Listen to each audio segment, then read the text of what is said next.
Мағжан Жұмабаев, қазақ тілі. Күш кеміді, айбынды туып құлады. Кеше батыр, бүгін қорқақ, бұғады. Ерікке ұмтылған ұшқыр жаны кісенде.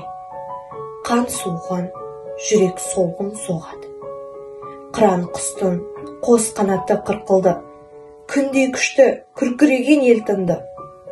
Асқар Алтай, алтын ана есте жоқ. Батыр хандар, асқан жандар ұмытылды.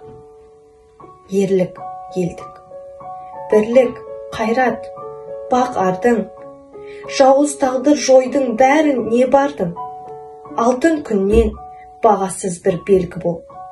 Нұрлы жұлдыз, бабам тілі сен қалдың. Жарық көрмей, жатсан да ұзақ кең тілім, таза, терең, өткір, күшті кең тілім. Тарап кеткен балаларыңды бауырына, ақ қолыңмен тарта аларсың сен тілім.